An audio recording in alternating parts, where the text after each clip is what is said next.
revenant sur la question de la poésie, en rapport avec la morphosémantique, il est clair qu'il y a des choses à retenir au niveau philosophique de la grammaire, au niveau anthropologique. Ce que j'ai dit sur le participe futur, présent, passé est tout à fait intéressant, il me semble. Le fait que l'on distingue le singulier et le pluriel est intéressant aussi. Le je et le vous est intéressant. Le genre, bien sûr, est intéressant.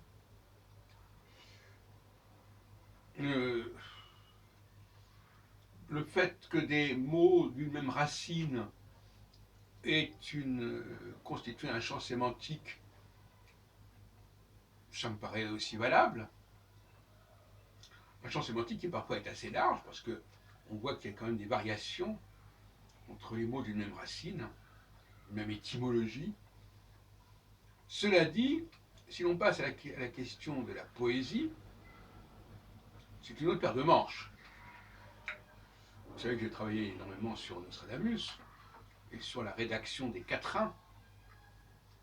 Par définition, la rédaction des quatrains implique de mettre en place des rimes, c'est-à-dire de transformer, puisque les quatrains chez Nostradamus sont des transformations de la prose, automatiquement.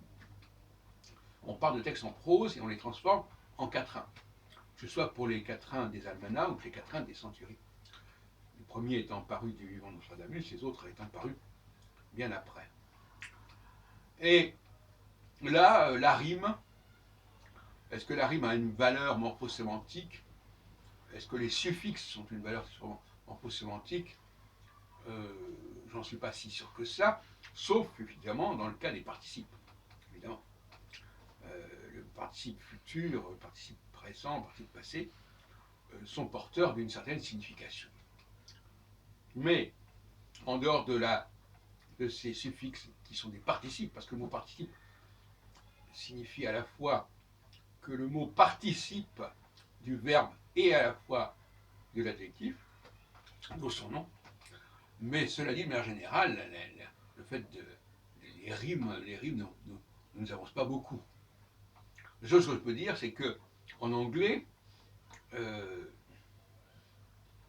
quand il y a un mot français qui est utilisé à la fin d'un vers, on peut s'attendre à un deuxième mot français pour rimer.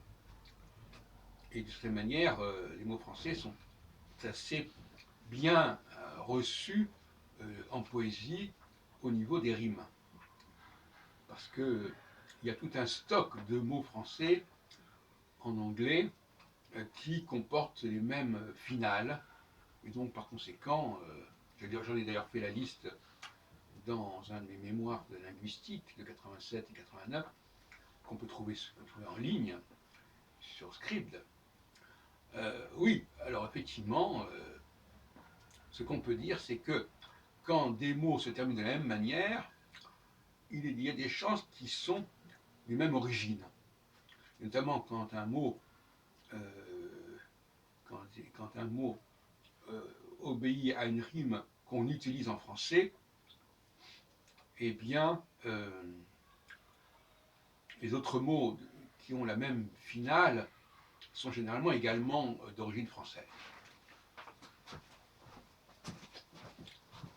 Comme les mots qui sont en URE, par exemple, ou en INE, etc., etc.